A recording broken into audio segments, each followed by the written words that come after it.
Instituto Brasileiro de Governança Corporativa e autor de diversos artigos e livros sobre o tema. Vanderlei.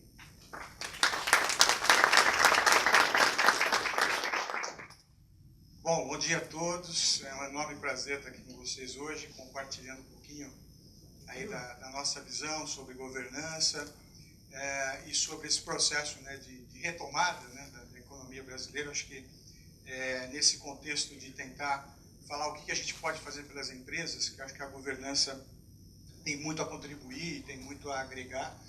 Nós ainda conhecemos governança atualmente no Brasil voltado muito por uma questão de compliance, né? Tá muito em voga agora, né, das questões aí de corrupção, etc. e tal. Mas eu vou tentar dar uma visão de que isso é apenas um pequeno eixo, né, da governança, ela é muito mais que isso. Acho que a grande questão, né, dessa apresentação, desse bate-papo agora de 20 minutos, é tentar falar, né, que a governança corporativa talvez seja um dos principais fatores para alavancar resultados.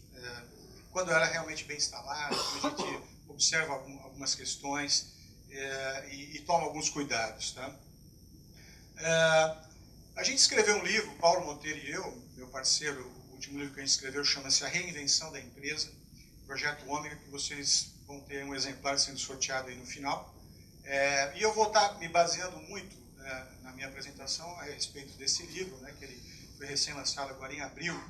E uma das frases que a gente coloca no livro é um paradoxo que a gente vive hoje no mundo empresarial.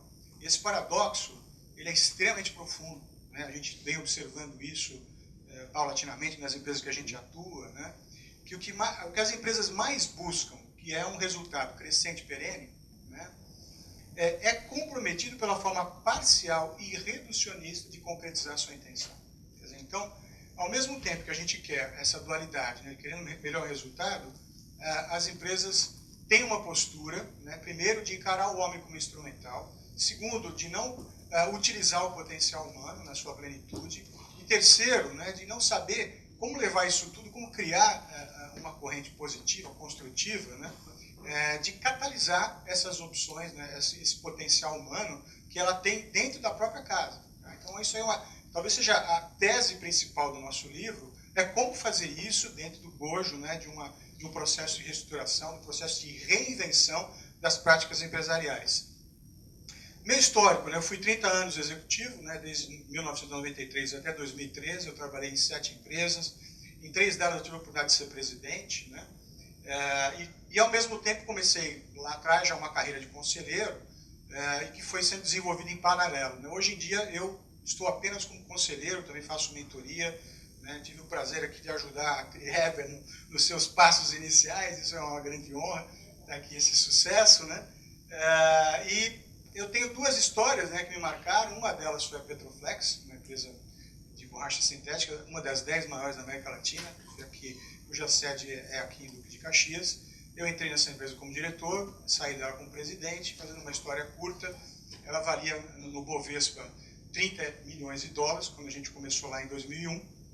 E em 2007, já como presidente, a gente vendeu a empresa para a Lanxess por 450 milhões de dólares. Foi 15 vezes o valor, né, de mercado que ela tinha. Então foi um caso de tremendo sucesso, um turnaround fantástico. Feliz da vida, né, fiquei com a minha autoestima lá em cima. Aceitei um novo desafio para ser presidente da Sinteco, o Grupo Peixoto de Castro, um grupo que estava realmente quebrado na época. A Sinteco tinha uma operação aqui no Rio, uma fábrica de metanol, e 3 outras operações ao redor do Brasil. O produto mais famoso é o de tratamento de piso, mas o carro-chefe dela realmente era a matéria-prima para a fabricação de conglomerado e outras chapas de madeira, né? E lá, quando eu comecei, a gente tinha um EBITDA de 60 milhões e uma dívida de 140. Então, era uma coisa que a gente imaginava conseguir resolver no curto prazo. Realmente fiz os cálculos, a gente podia melhorar o EBITDA para 90 milhões, conseguimos melhorar. Em 2008 ele atingiu 93 milhões, porém veio a crise, né, por trás, a crise das hipotecas, uma empresa endividada, os bancos fecharam linha de crédito, em resumo, a empresa praticamente quebrou, passamos a dever para fornecedores, um caso complicadíssimo. Junto com isso, eu tive uma crise pessoal, separação, uma série de coisas na minha vida. Então, vivi aquilo que a gente chama da noite escura da alma, né? Aquele que mas quero me esconder, cadê meu buraco?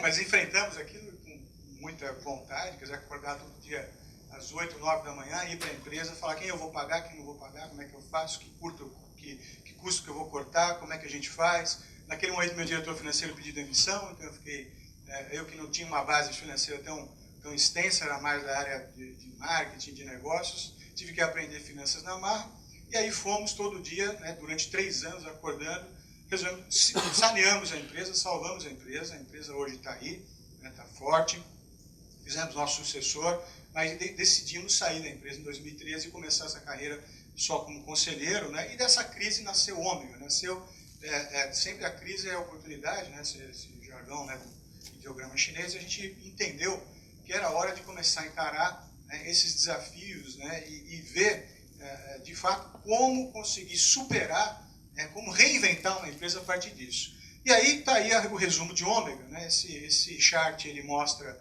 de uma forma bastante esquemática o que nós fizemos. A gente pegou o livro, separamos em 2 partes. A primeira parte a gente chamou de inspiração e a segunda de transpiração.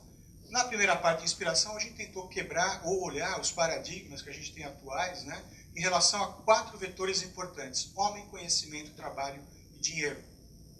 Falar disso parece tão simples, né, mas falar quem é o homem, né, o que nós somos, o que nós estamos fazendo, conhecimento, que ponto estamos aí na escalada do conhecimento. A gente sempre fala, talvez, de uma árvore de conhecimento, quando o certo seria entender uma rede de sabedoria, né? E o capítulo do livro explora bastante isso, usando a própria transdisciplinaridade.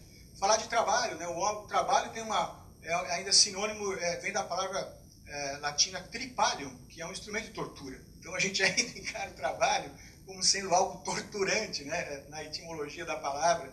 E o dinheiro, né? Quanto mais a gente mergulha na questão do dinheiro, mais a gente vê que a gente pode ser... O dinheiro tanto pode salvar a tua vida como escravizar a tua vida. Então é importante entender o parâmetro real do dinheiro e como ele pode contribuir para aquilo que talvez seja o mais importante, que é gerar autoconhecimento e autodesenvolvimento. E a gente se perde nisso, né? É tão fácil a gente se perder em relação ao dinheiro. Então a gente quebrou esses paradigmas, né? Chamamos aqui de inspiração, e aí levamos uma visão nova desses 4 paradigmas para as 4 funções diretivas de uma empresa. A gente não pensou nas funções operacionais, nas funções executivas, que são marketing, finanças, não. A gente pensou em cultura, estrutura, estratégia, liderança e governança. Quer dizer, então, levamos essa nova visão, esses novos paradigmas para essas 4 funções diretivas, o que nós chamamos de transpiração, tentando trazer alguma coisa de prático, né, de colocar em prática, nesse sentido de implantar as coisas que a gente preconizou. Ômega vem de um antropólogo francês chamado Teilhard de Chardin. Ele é um evolucionista e a gente se baseou muito nele, quer dizer, nós dois, Paulo e eu, nos encontramos, né, casualmente também numa palestra, ficamos muito amigos, começamos a tomar café ali na livraria Prefácio, na Vontade da Pátria, quase todo mês, e daí veio nascendo, né, as pesquisas que deram luz à Ômega, porque nós dois éramos fãs, nós somos fãs de Teilhard de Chardin. Teilhard de Chardin, resumindo o que ele fala como evolução, ele diz o seguinte: o universo, né, há 14 bilhões de anos atrás, era uma singularidade, um único ponto. Lá o que existia? Só informação. Naquele ponto não existia nada, era pura informação. A partir de um determinado instante, essa singularidade colapsa, né, ela tem um Big Bang, e aí a partir dali, durante milhões de anos, não existe mais só informação, agora existe informação e energia. A partir de um determinado ponto, energia transforma-se em matéria. Então, informação, energia e matéria. E a matéria se condensa, forma as galáxias, sóis, planetas, e o que eles viram? E de repente aqui na Terra surge vida. Então, da informação, energia, matéria, vida. E essa vida trabalha num processo contínuo de ampliação de consciência. Então, há 200 mil anos, o Homo sapiens sapiens vai ganhando consciência num processo que a gente entende que é inacabado. A gente acha ainda que o Homo sapiens é o topo da cadeia, mas na verdade ele teria que encarar que nós somos ainda pré-adolescentes ou pré-crianças, né? Com 200 mil anos não é nada frente aos 14 bi. E é isso que Teilhard de Chardin fala. Ele fala que em determinado momento, no espaço-tempo, daqui, sei lá, alguns milhares ou milhões de anos, nós vamos atingir um ponto de elevação de consciência tão grande que a gente vai criar uma inteligência única, né, da humanidade chamada Ômega. E é isso que a gente se inspirou para tentar levar isso para a empresa. Então, Então é uma história curta do livro, que alguém que for sorteado talvez tenha a chance de ler aí com mais detalhes, né? Mas eu quero falar de governança, esse último capítulo, né, do livro, capítulo 8, né, que a gente se dedicou a tentar desmistificar um pouco, né? A gente se baseou nesse capítulo não só nas teorias, né, do Teilhard de Chardin, como também nos nossos estudos, na experimentação. Nesses 20 anos, né, que eu tenho me dedicado à governança, passamos por mais de 15 empresas em diferentes setores, aqui moda, medicina, vestiário, nanotecnologia, imobiliário, é uma série deles, né? E a partir daí, a gente experimentou algumas coisas. Primeiro, por que existe um conselho, né? Da nosso próprio universo, a gente tirou a seguinte constatação: mais de 33%, né, se dedicam a evoluir o negócio. Quer dizer, então, a ideia de um conselho, a ideia de uma governança é tentar evoluir o negócio. Alguns outros estão pensando aqui em sucessão, solidão do poder, por incrível que pareça, né? Às vezes um empresário, um empreendedor sozinho lança seu negócio e ele não tem a continuidade, não tem um familiar, não tem a quem confiar, e ele instala um conselho. Para turnaround, quer dizer, em alguns momentos a gente viu isso, a questão do turnaround, conflitos societários, é importante instalar uma governança, um conselho para ajudar a resolver conflitos societários, lançar um negócio novo, né? Vários, eu estou cada dia mais com startups que a gente está vendo aí no empreendedorismo, é importante, ou até representar o acionista majoritário, ou um grupo de acionistas, perante um processo conjunto de governo da empresa. Diversas estruturas de capital também se beneficiam, né, da questão da governança. A gente se deparou com 40% familiares, ONGs, sociedades limitadas, 20%, empresas com sócio acionista também, 20%, e SAs abertas, no nosso caso, 13%. Então, é um mito falar que a governança só existe para empresa, para SA de capital aberto. Pelo visto aqui, muito mais as familiares se beneficiam disso, né, porque são realmente em número muito mais ampliado, né, e há um universo enorme para se transcorrer. Para ter uma ideia, no Brasil a gente tem em torno de 800 conselhos certificados pelo IBGC, sendo que no Reino Unido, por exemplo, já se fala em torno de 30 mil conselhos certificados. Ou seja, a gente não tem quase um por cada companhia de capital aberto, são 500 abertos em bolsa, mais ou menos. Não é nada. Quer dizer, então, nós estamos engatinhando aqui nesse processo de instalação de governança. É muito comum a gente falar em conselho consultivo versus administrativo. O administrativo é onde você está, o conselheiro faz parte do contrato social, né? Tem responsabilidade fiduciária, inclusive com os próprios bens, né? E o conselho consultivo é uma variante que faz a mesma coisa, só que não tem esse envolvimento societário. A formação de governança, né? A gente participou desde o início em 86% dos casos e dando continuidade a uma governança já formada aí em 13% dos casos. Quer dizer, isso é um pouquinho uma pesquisa, né, desse universo que a gente trabalhou para os livros. A principal constatação, eu acho que aí é a nossa principal contribuição, né, é que a gente entende que há necessidade de uma governança integral nas empresas. Assim que você instala um processo de governança, o ideal é trabalhar uma governança integral. Primeiro, para resolver o que eu chamei lá o paradoxo do resultado versus reducionismo. Porque quando você começa a ver a governança de uma forma integral da empresa, você já trabalha tentando minimizar essa visão reducionista que a gente trouxe, essa visão separatista, né, que a gente trouxe aqui como o principal paradoxo. Segundo, que a gente vê a governança como uma perenização adaptativa. Né? Esse é um termo também que a gente tirou do evolucionismo, né, da visão do Chardin, é que, no fundo, quando você trabalha numa empresa, o ideal é trabalhar o resultado como se ele fosse perene. Perenizar, adaptando a empresa às viradas ou mudanças do mercado. Mesmo que essa perenização adaptativa dure apenas 5 anos. Né? Mas a gente não pode trabalhar visando o curtíssimo prazo. A governança existe para trabalhar, de fato, o longo prazo. E nada melhor do que ver na natureza, né, esse processo que a gente tem de evolução, como sendo também um processo da governança. Um conselho ou uma governança instalada, sempre visando maximizar o resultado a longo prazo e fazer com que a organização se perenize e se adapte às mudanças do ambiente. Outra coisa importante dessa governança integral é a ideia do perfil dos conselheiros. Isso é muito debatido, né, muito colocado como sendo algo importante, né, mas ainda pouco entendido.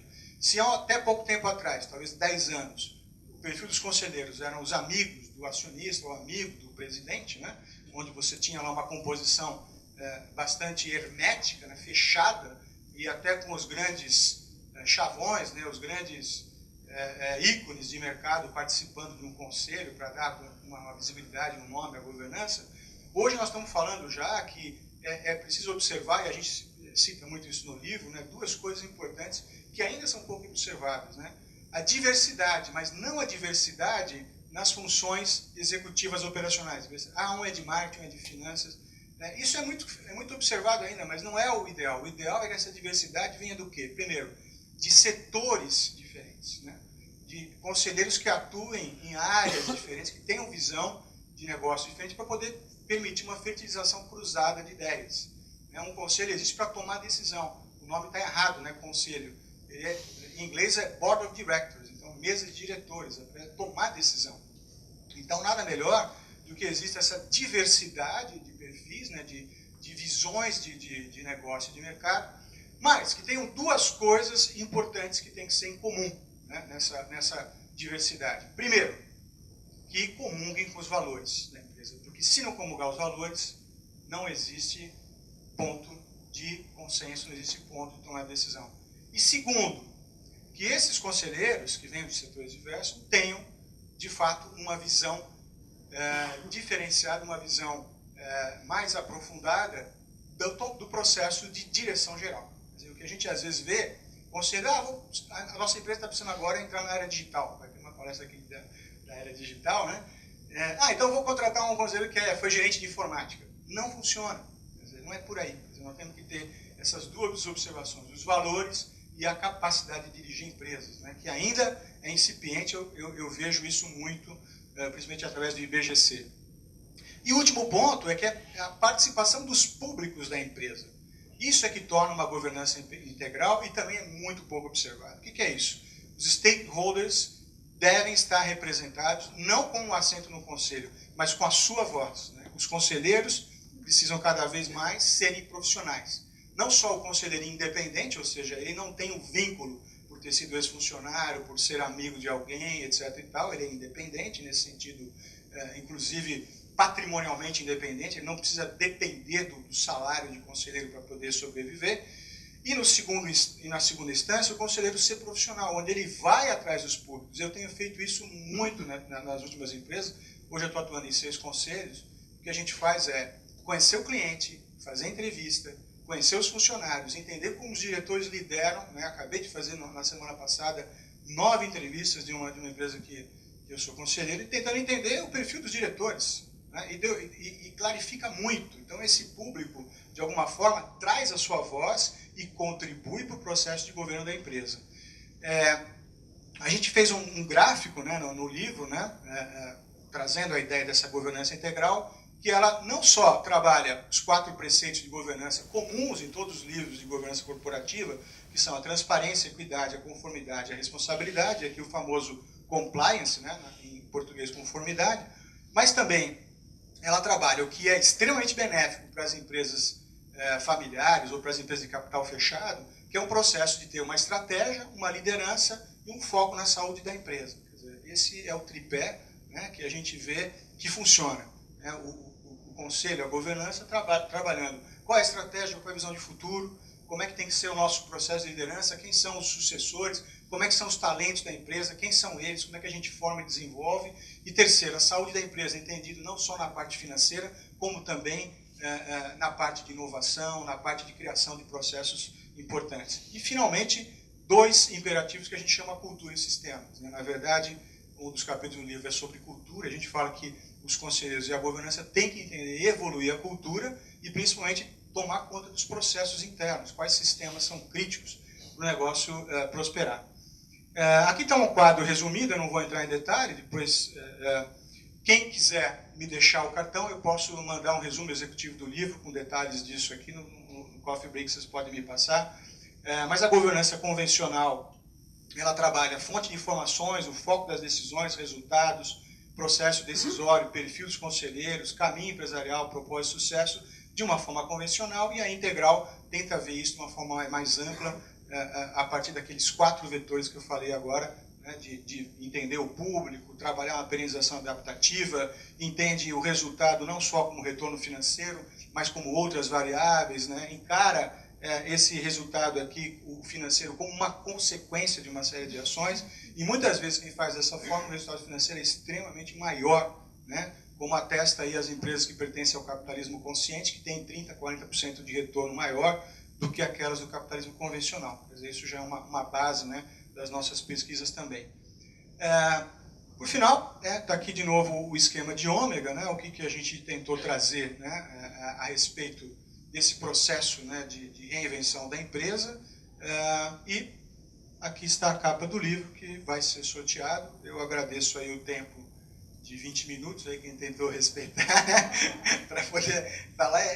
É muito desafiador, mas também é motivante, né? Ninguém mais aguenta palestra de 1 hora e meia. Então, falar em 20 minutos tem que dar, o pitch, né? O pitch dos empreendedores. São 5 minutos para dar seu recado e conseguir os investidores. Muito obrigado.